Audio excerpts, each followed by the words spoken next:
क्या हालचाल है? नमस्ते सर। क्या हालचाल है आप लोग की? बढ़िया बढ़िया। है? जी। एकदम सही है। कोई प्रॉब्लम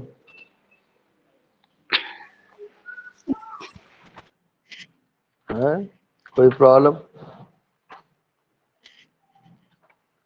लास्ट क्लास में हम बॉइड तक पहुंच गए थे। जी। ओके, और फिर हमने रेडेंसिटी कर रहे थे, है ना? हर्षित, देखो क्वेश्चन। हमारे पास क्वेश्चन ये है कि एक एलिमेंट है, ठीक है ना?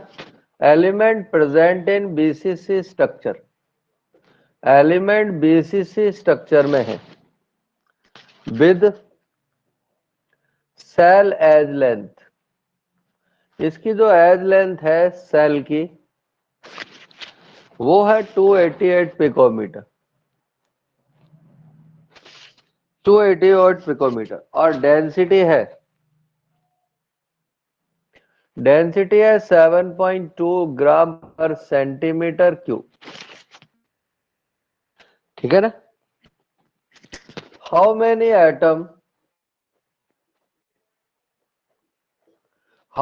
Atom in 108 gram element?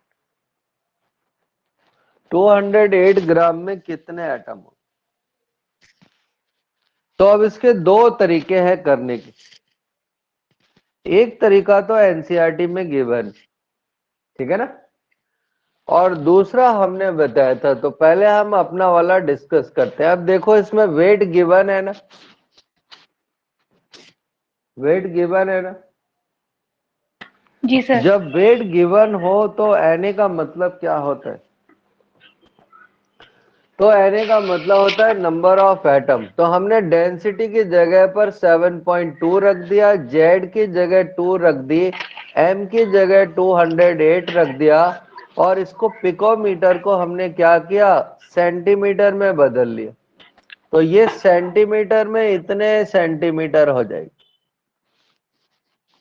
और इसको यहां रख दिया तो 2.88, ठीक है ना, और इंटू 10 रेज, ये क्यूब हो गया और ये 24 हो गया। तो एन आ जाएंगे ना, एन आ जाएंगे क्या? है? देखो और कैलकुलेट करके बताओ कि कितने एटम आएंगे।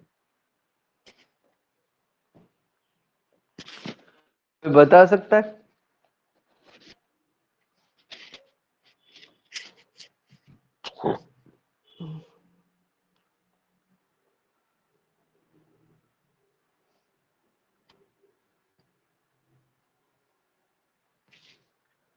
7.2 इज इक्वल टू ऊपर 416 हो जाएगा।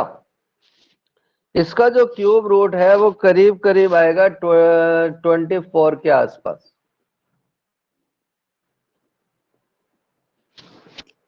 2.8 जो होगा वो करीब करीब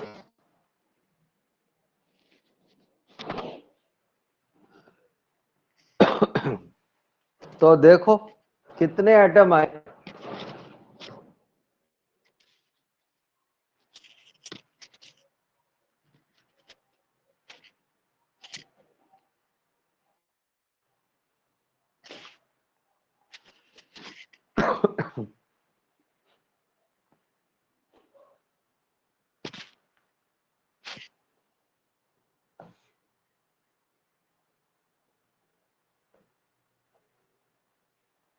तो जब हम इसको मल्टीप्लाई और डिवाइड करेंगे तो एन की नंबर आ जाएगी 24.16 into 10 raise to power 23 atom.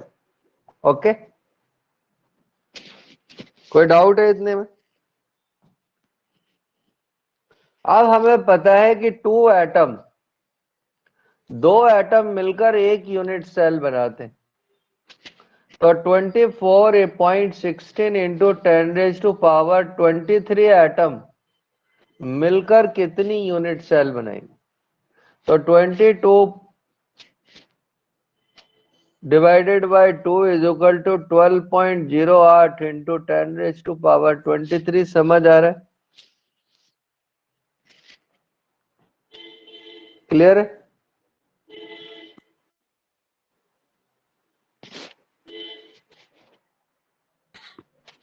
Sir देखो पहले में 24 नहीं आ रहा, 27 था। 7 आ रहा है, हाँ तो देख तूने यहाँ गलती हो सकती है। ये वाला 24 आ रहा है करीब 2.88 का क्यूब। हाँ 23 पॉइंट समथिंग आ रहा है। 23.9 आएगा, तो हमने उसको 24 लिख दिया। तो तेने या तो इस क्यूब में गलती करी है। मैंने 208 को 210 रखा है। तो थोड़ा बहुत तो इतना तो फर्क आ ही जाएगा।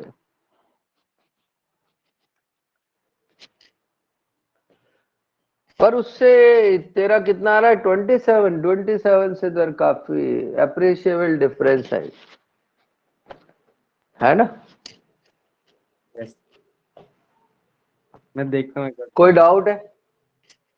यही क्वेश्चन एनसीईआरटी में इसका सॉल्यूशन ना ऐसे दे रखा है। उसने क्या किया, सबसे पहले वॉल्यूम ऑफ यूनिट सेल निकाला।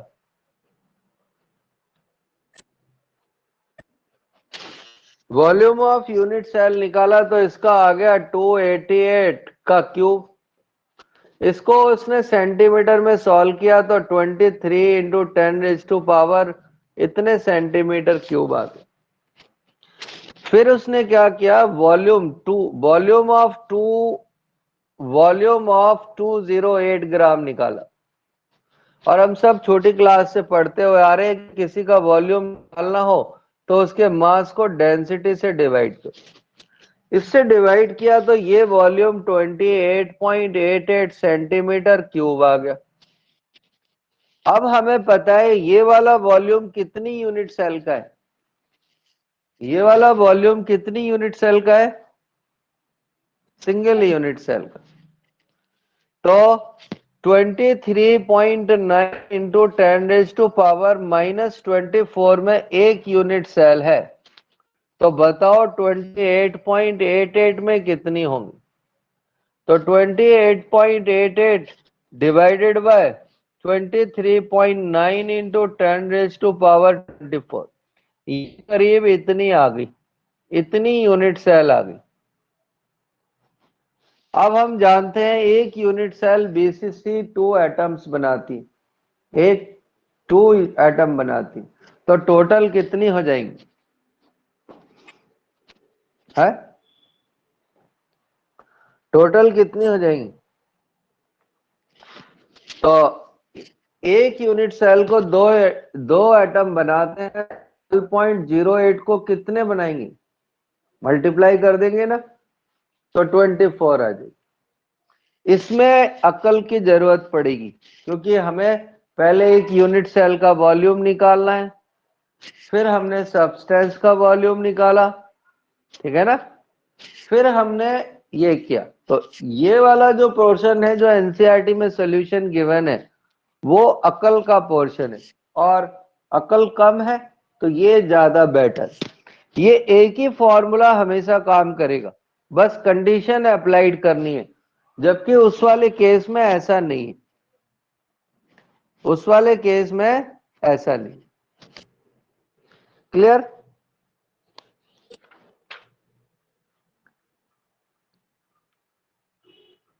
बड़े आगे हटा दे। हम चलते हैं और एक नया टॉपिक पढ़ लेते हैं, उसका नाम है रेडियस रेशियो।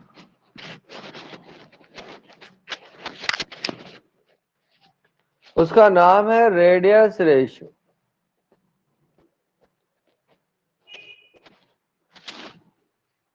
रेडियस रेशियो को, हर्षित कोई डाउट है?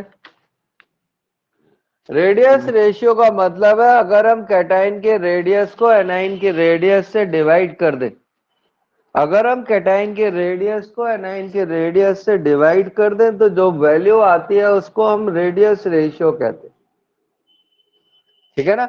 और ये फिक्स वैल्यू है।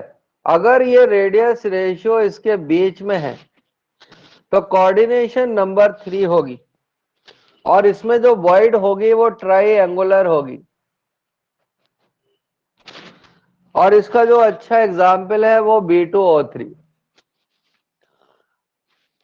अगर ये वैल्यू 225 से लेकर 0.414 तक आए तो कोऑर्डिनेशन नंबर 4 होगी, टेट्राहेड्रल वॉइड होगी। और इसका जो अच्छा एग्जाम्पल है वो ZNS। अगर ये वैल्यू 0.414 से लेकर 0.732 तक आए तो कोऑर्डिनेशन नंबर 6 होगी, वॉइड ऑक्टाहेड्रल होगी। और इसका अच्छा एग्जाम्पल है NaCl। और अगर ये 0.732 से लेकर 1 के बीच में हुई तो ये 8 आ जाएगी, और इसमें क्यूबिक होल वॉइड होगी जो ज्यादा चलती नहीं है, और ये cubic hole void caesium chloride में मिलती, ठीक है।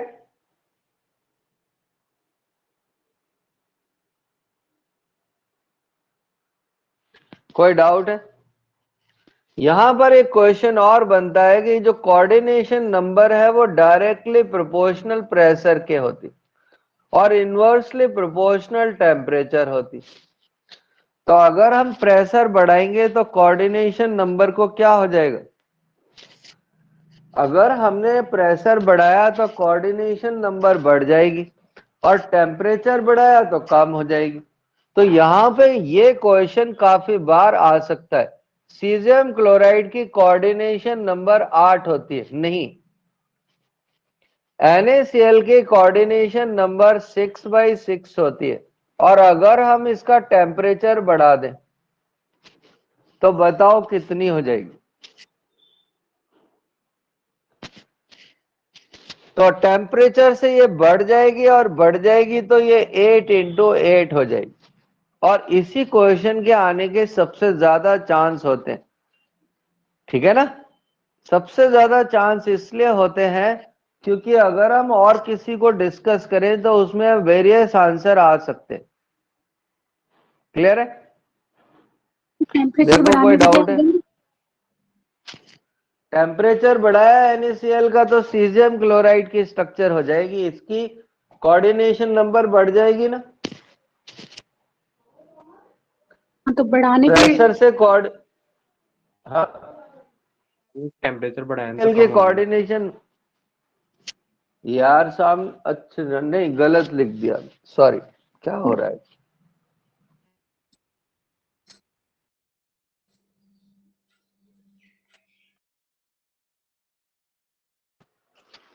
ठीक है ना। तो अगर हम प्रेशर इंक्रीज करेंगे तो कोऑर्डिनेशन नंबर 6 से बढ़कर कितनी हो जाएगी? 8 8 हो जाएगी। अब अगर हम सीजियम क्लोराइड का टेम्परेचर बढ़ाएं तो फिर यहां पर कई सारे आंसर पॉसिबल है। ये 6 भी हो सकती है, ये ZNS की होगी तो 4 भी हो सकती है। तो एक आंसर पॉसिबल नहीं है, इसलिए इसमें एक ही क्वेश्चन सबसे ज्यादा बार आता है कि अगर NaCl का प्रेशर इंक्रीज कर दे, अगर हम NaCl का प्रेशर इंक्रीज कर दें तो क्या होगा? NaCl का प्रेशर इंक्रीज करने से इसकी कोऑर्डिनेशन नंबर बढ़कर 8 हो जाए। कोई डाउट है इतने में? ना सर। अब अगला क्वेश्चन क्या आता है, हटा दो इसको। अब देखो इसलिए गुस्सा आती है कि हर्षित को इस चैप्टर की जरूरत नहीं थी। अब वो जिसको जरूरत थी वो दोनों ही नहीं है, और ना फर्स्ट ग्रेड वालों को जरूरत। तो आगे देखो, अगला क्वेश्चन क्या है कि कैटायन की रेडियस 66 पिकोमीटर है। कैटाइन की रेडियस 66 पिकोमीटर है और बी माइनस की मतलब एनाइन की रेडियस 140 पिकोमीटर। तो इसकी कोऑर्डिनेशन नंबर क्या होगी? तो हमें पता है रेडियस रेशियो निकालते हैं तो ऊपर तो कैटाइन आ जाता है, नीचे एनाइन आ जाता है। तो 66 को हमने 140 से डिवाइड कर दिया और जब ये डिवाइड किया तो ये वैल्यू 0.471 आ गई। अब ये किसके बीच में आ रही है? ये आ रही है 0.414 से लेकर 0.732 के बीच में। तो इसकी कोऑर्डिनेशन नंबर कितनी होती है? इसके कोऑर्डिनेशन नंबर 6 होते। क्लियर है? जी। इस पे जो दूसरा क्वेश्चन बनता है वो क्वेश्चन ऐसा है कि कैटाइन की रेडियस तो 100 पिकोमीटर, कैटाइन की रेडियस 100 पिकोमीटर है और हमको एनाइन की रेडियस निकालनी है, ठीक है ना? If structure is ZnS, if structure of salt is ZnS, अगर इसकी स्ट्रक्चर ZnS जैसी, तो अब ये हमने जो रेडियस रेशियो देखा था उसमें ZnS का एक एग्जाम्पल था, तो हमने उस एग्जाम्पल को फिर से यहां लिख दिया। ZnS की कोऑर्डिनेशन नंबर इसके बीच में थी, देखो उस टेबल में वापस देख सकते हो। तो अब हम इस रेंज की हेल्प से, इस रेंज की हेल्प से निकालेंगे।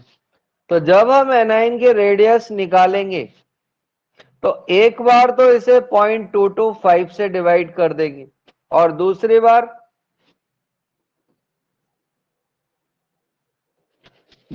बार इसको 0.414 से डिवाइड कर दें। पर अगर क्वेश्चन में एक ही आंसर गिवन हो तब क्या करेंगे? तब क्या करेंगे? लोअर है? वाला लेंगे। तो लोअर वाले से डिवाइड करते।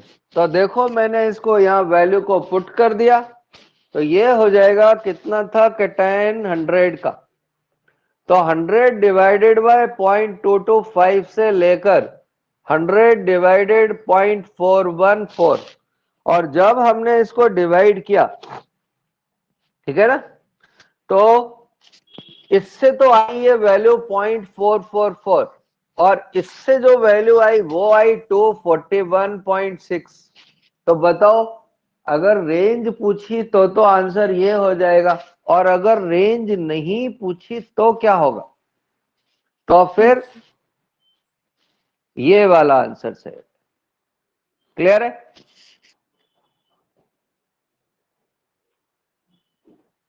देखो कोई डाउट है क्या?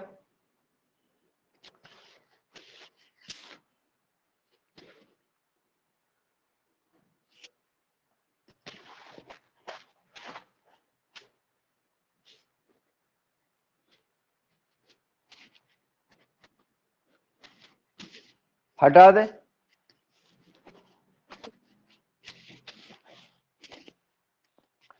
हम यहां पर कुछ स्ट्रक्चर्स को डिस्कस कर रहे हैं तो आप देख लो और समझ लो।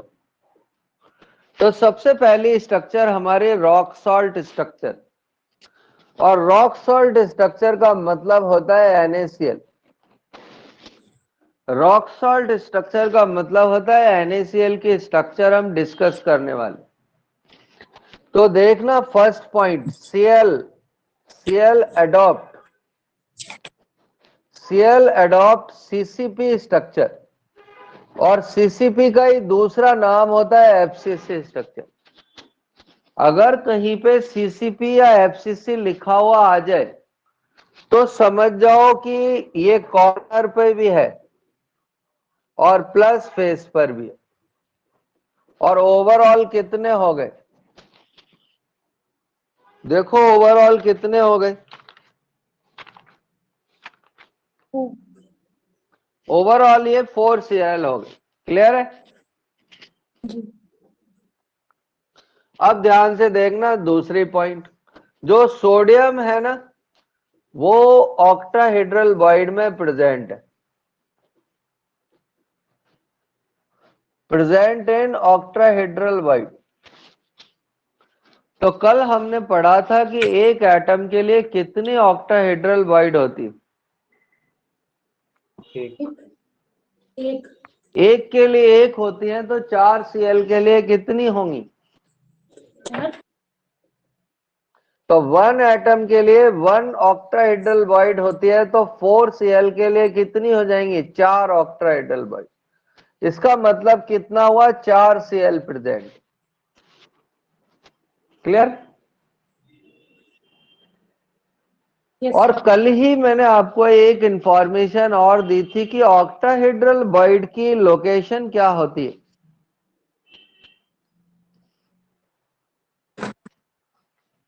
ऑक्टाहेड्रल की लोकेशन कल मैंने आपको बताई थी, एजेस पे होती है।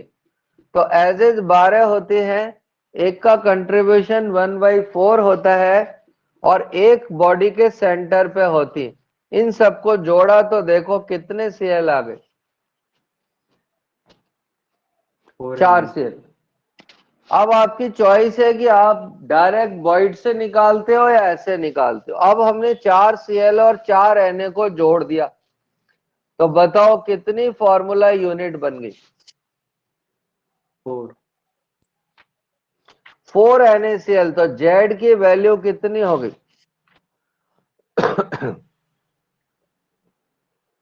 4। 4 हो गई। क्लियर? अब NaCl जैसी स्ट्रक्चर इनमें मिलती है फर्स्ट ग्रुप के सारे हैलाइड में। फर्स्ट ग्रुप के जितने भी हैलाइड हैं सबकी स्ट्रक्चर NaCl जैसी होती है।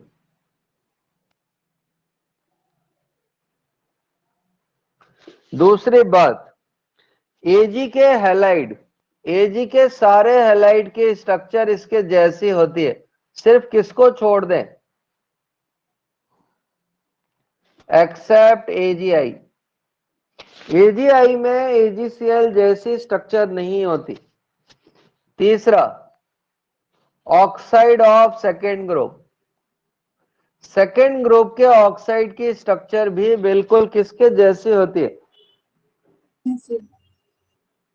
NaCl के जैसी होती है। तो अगर वो हमसे कहे बेरिलियम ऑक्साइड का Z कितना होगा, तो अब बेरिलियम ऑक्साइड सेकेंड ग्रुप का ऑक्साइड है, तो सेकेंड ग्रुप के ऑक्साइड की स्ट्रक्चर NaCl के जैसी होगी। क्लियर? कोई डाउट? आगे बढ़े। यस। और इसमें जो सोडियम की कोऑर्डिनेशन नंबर होती है वो 6/6 होती, मतलब एक Cl को 6 Na घेर के रखते हैं, और ऐसे ही वाइस वर्सा, एक क्लोरीन को 6 सोडियम। क्लियर?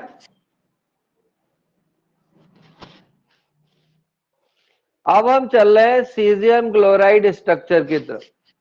तो यहां पर कुछ प्रॉब्लम भी थी कि सीजियम क्लोराइड में जेड को लेकर प्रॉब्लम थी। तो हमारा पहला पॉइंट यह है कि जो Cl है वो कॉर्नर्स पे प्रेजेंट है। कॉर्नर हम सब जानते हैं 8 होते हैं, 1/8 से मल्टीप्लाई कर दिया, तो बताओ Cl की नंबर कितनी हो गई? 1 हो गई ना। और जो सीजियम होता है वो क्यूबिक होल में होता है, और क्यूबिक होल बॉडी के सेंटर पे होता है, या कुछ किताबों में इसको ऑक्टाहेड्रल वाइड भी लिखा हुआ है। दोनों ही 1/1 होती है तो कोई चक्कर नहीं पड़ेगा। तो कितने सीजियम हो गए? 1। और कितने Cl हो गए? 1।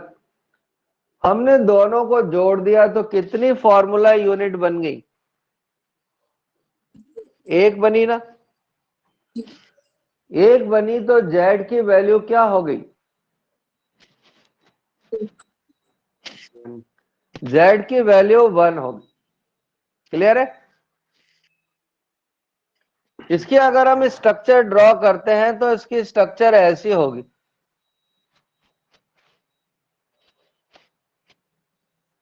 यहां पे तो सीजियम रखा होगा, और यहां पर तो सीजियम को क्रॉस कर दिया है और बाकी Cl को डॉट लगा।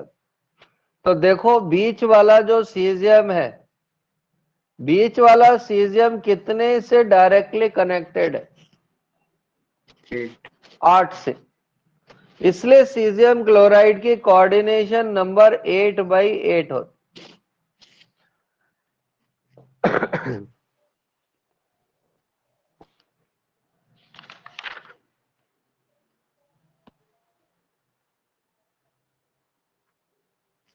बढ़े आगे। देखो कोई डाउट है तो पूछ लो।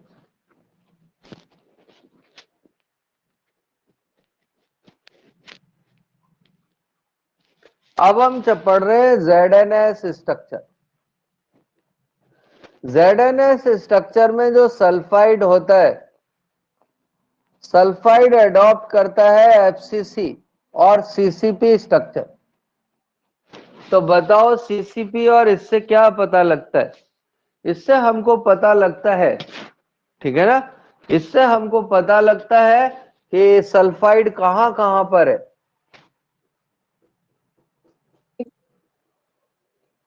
कॉर्नर पे और फेस पर। तो कितने सल्फाइड हो गए? दूसरी बात, जो जिंक +2 होता है, zinc +2 present in half tetrahedral bond. ये आधी टेट्राहेड्रल वॉइड में होता है। अब हमें यहां पर ये बात याद होनी चाहिए, क्या बात, कि एक एटम के लिए कितनी टेट्राहेड्रल वॉइड होती? एक एटम के लिए 2 टेट्राहेड्रल वॉइड होती है, तो 4 सल्फर के लिए कितनी होंगी? 8। और इसने कितनी कवर करी है? हाफ। इसने आधी ही कवर करी है, ठीक है ना।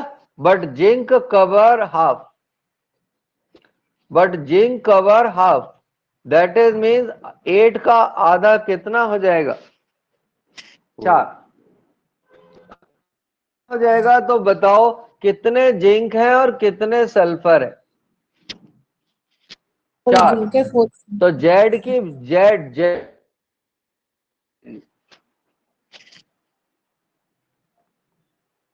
जेड की वैल्यू 4 हो जाएगी, जिसको हमने आपको इजी लैंग्वेज में बताया था कि सीजियम क्लोराइड जैसा, या BCC कहे तो 2, और NaCl जैसा या बचे हुए बाकी सबकी जेड कितना?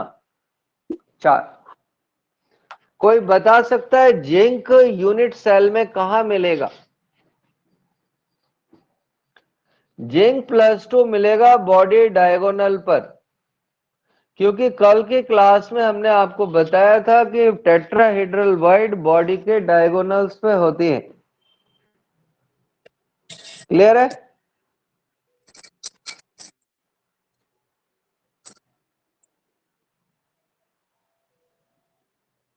बड़े।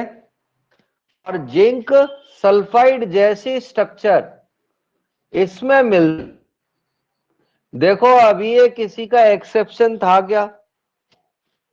जी सर। तो जो सिल्वर का आयोडाइड है उसकी स्ट्रक्चर ZnS जैसी होती, जबकि AgBr की स्ट्रक्चर NaCl के जैसी होती। ठीक है।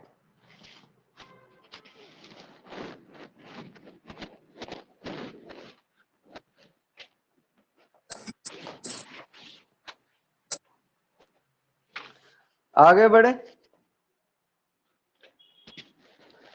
अब हम पढ़ रहे हैं फ्लोराइड स्ट्रक्चर।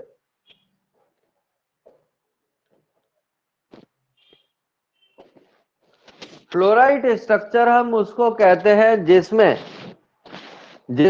एनायन कौन सी वॉइड में हो?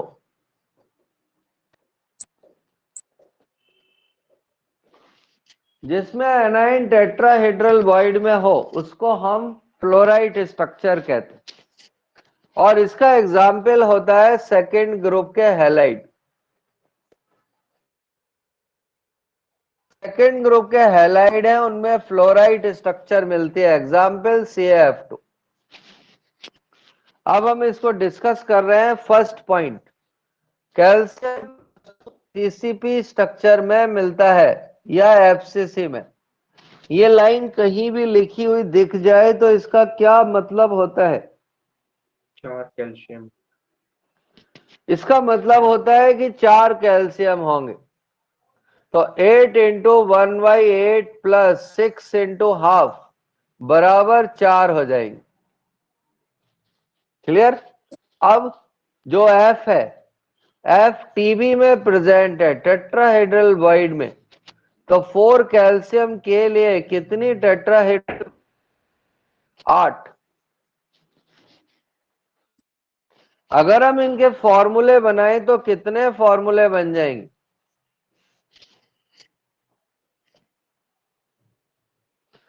से फॉर्मूले बन जाएंगे 4। जेड की वैल्यू कितनी हो जाएगी?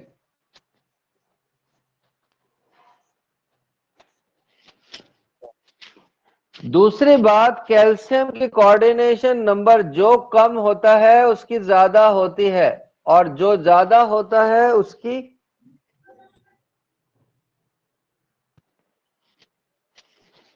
क्लियर है ये बात?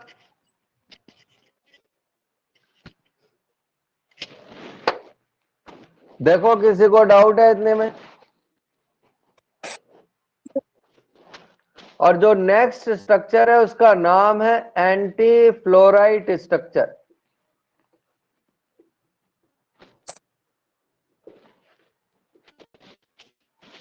Anti fluoride structure.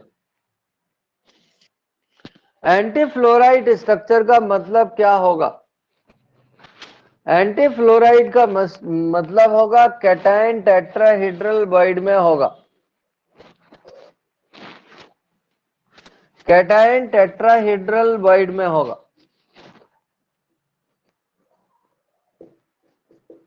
Cation tetrahedral void में होगा। क्लियर है? तो हम शुरू करते हैं और इसका एग्जाम्पल है first group oxide. First group के जो ऑक्साइड है वो इसके एग्जाम्पल। तो जो ऑक्साइड माइनस है वो CCP स्ट्रक्चर में मिलता है या FCC में। तो इससे हमें इंफॉर्मेशन मिल गई है कि ये 4 होंगे।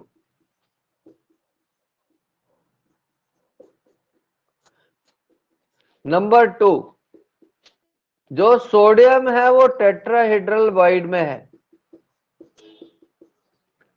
सोडियम जो है वो टेट्राहेड्रल वॉइड में है। तो बताओ कितने हो जाएंगे? 8 सोडियम हो जाएंगे। और जब हम इनको आपस में मिलाएंगे तो 4 फॉर्मूला यूनिट बन जाएंगे। 4 फॉर्मूला यूनिट बन जाएंगी, ठीक है ना? की वैल्यू कितनी हो जाएगी? 4। इसकी कोऑर्डिनेशन नंबर 4 हो जाएगी और इसकी कोऑर्डिनेशन नंबर 8 हो जाएगी। जो ज्यादा होता है वो कम, जिसकी जो ज्यादा उसकी कोऑर्डिनेशन नंबर कम, और जो कम उसकी कोऑर्डिनेशन नंबर ज्यादा होता।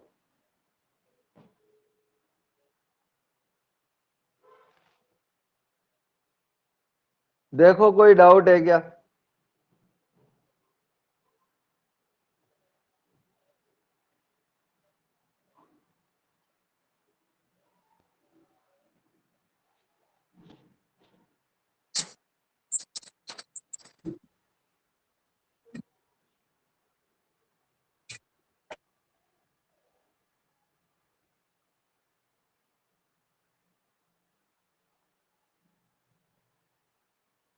बढ़े आगे।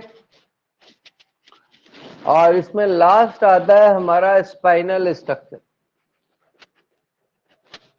और आजकल भैया हर्षित पेपर आ रहे हैं बहुत आसान। स्पाइनल स्ट्रक्चर इसको कहते हैं, ठीक है? इसमें ये डाइवेलेंट होता है ये वाला, और ये वाला ट्राइवेलेंट होता है।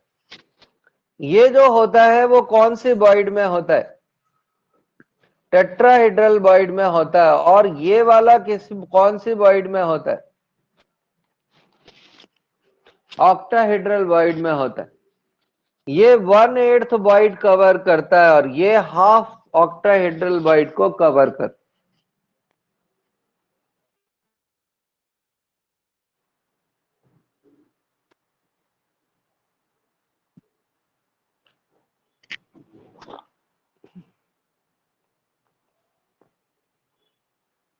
क्लियर है?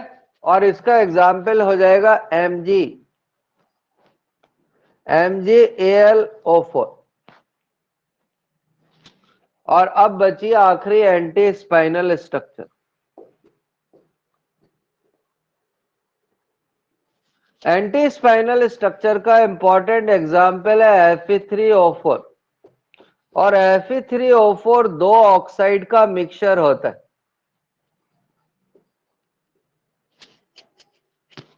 दो ऑक्साइड का मिक्सचर होता है।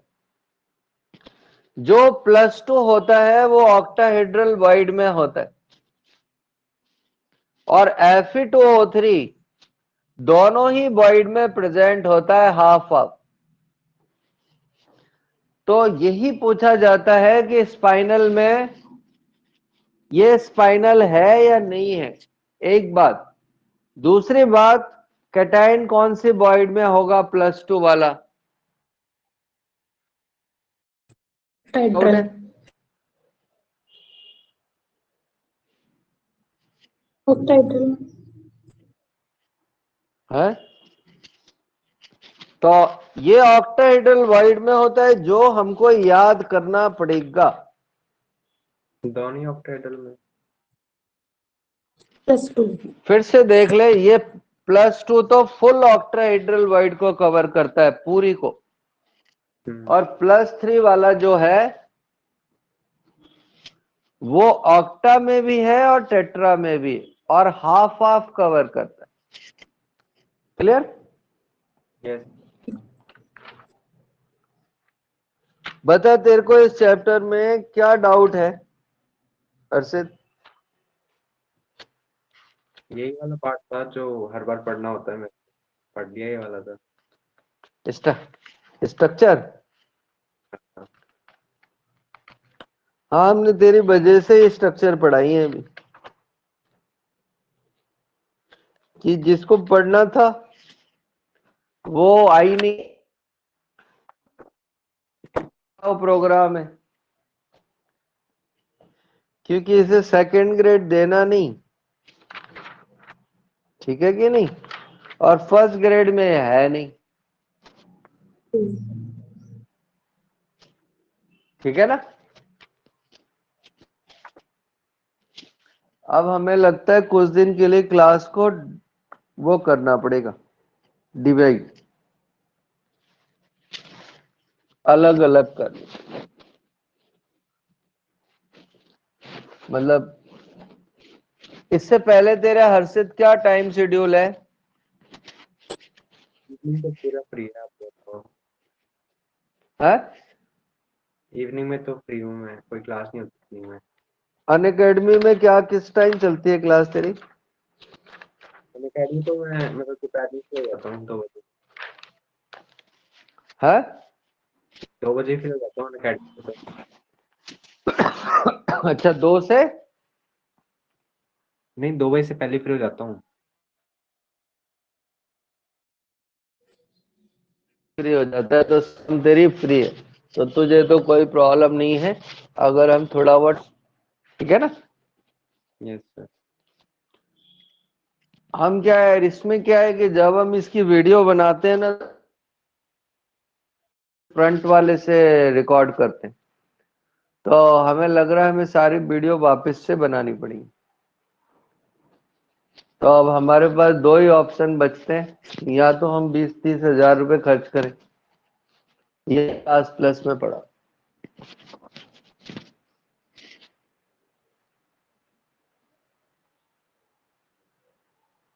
क्लास प्लस में बोर्ड वाली सेटिंग नहीं बैठ रही क्या सर? ऐसी बोर्ड वाली बैठ जाएगी ना। आजा हम ट्राई मारते हैं आज, ठीक है? जी। अभी सर? आज, हाँ जी। आज ही आज इतना ही पढ़ेंगे अर्षित, है ना? Okay sir.